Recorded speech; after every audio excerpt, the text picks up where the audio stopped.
काला साया।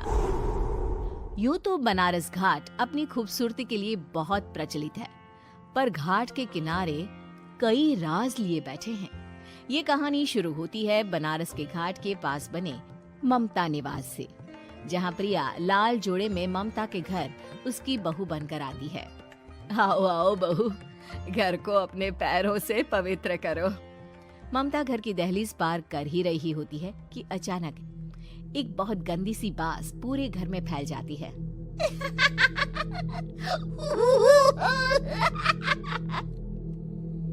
ये बदबू और ये आवाजें, ये कौन हंस रहा है माँ? अब ये पड़ोसी ना हमारे थोड़े अलग से है। कहाँ हम शाकाहारी और ये मांस मच्छी खाने वाले। छोड़, तू ध्यान मत दे और गृह प्रवेश कर।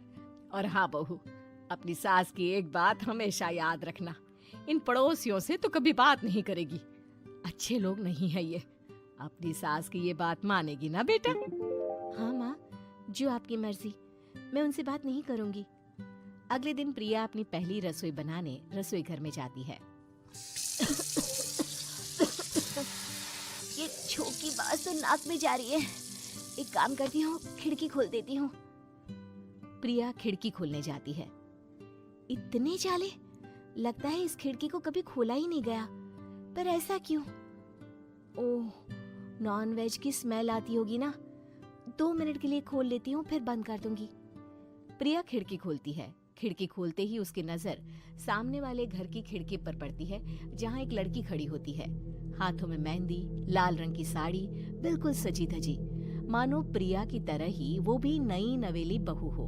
वो प्रिया को देखकर मुस्कुराती है। हे भगवान, माँ ने तो इनसे बात करने को मना किया था।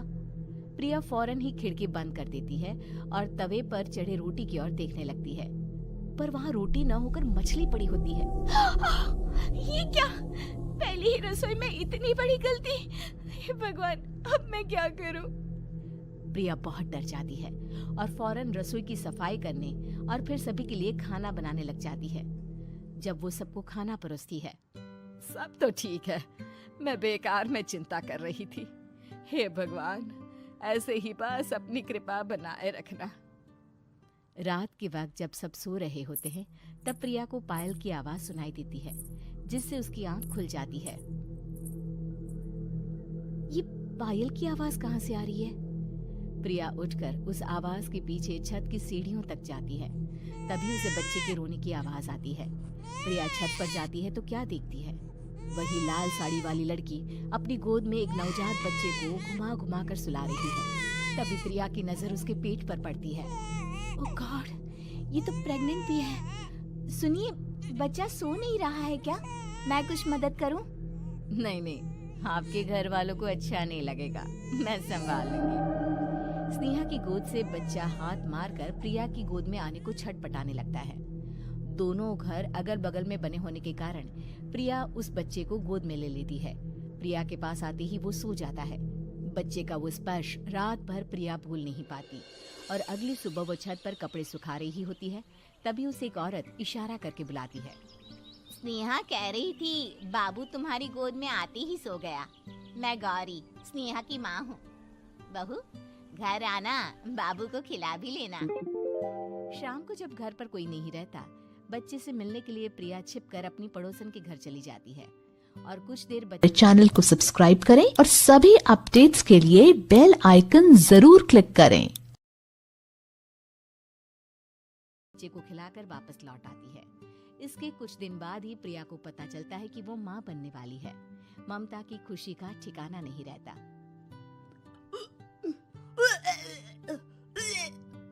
माँ जी, पता नहीं क्यों उल्टी आ रही है। प्रिया भागती हुई वॉशरूम में जाती है तो हरे और लाल रंग की उल्टी करती है। उस उल्टी में से कीड़े निकलते हैं। ये क्या? खून और ये कीड़े!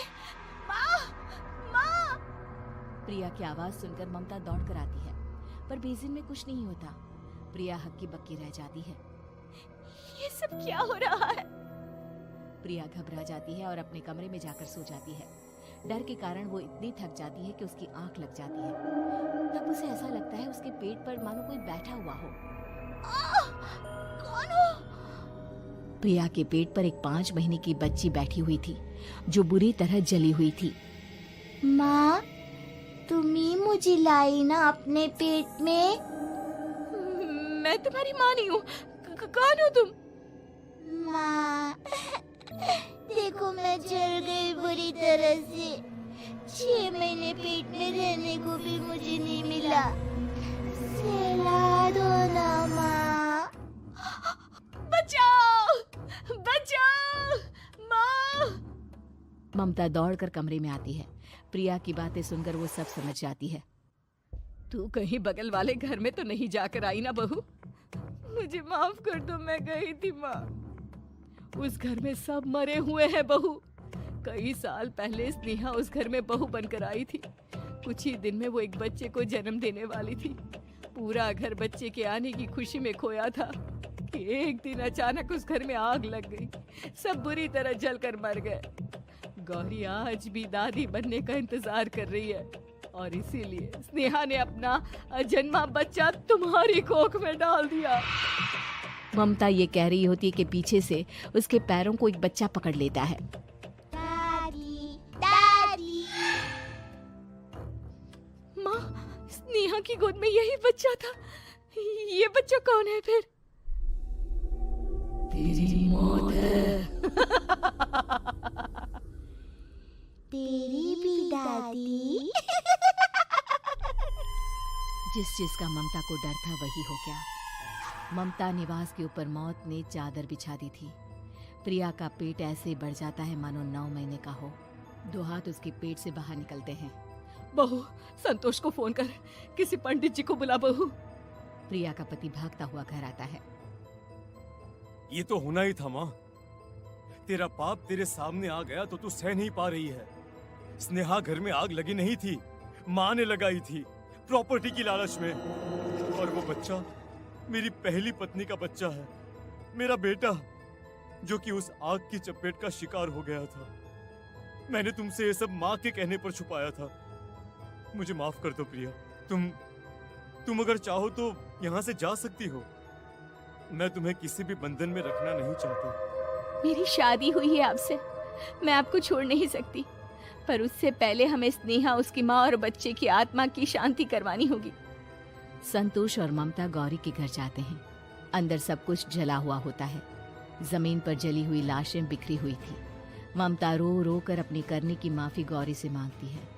प्रिया स्नेहा के घर वालों का अंतिम संस्कार करवा देती है और ममता निवास फिर से आत्माओं के साए से आपको हमारी ये कहानी पसंद आई होगी।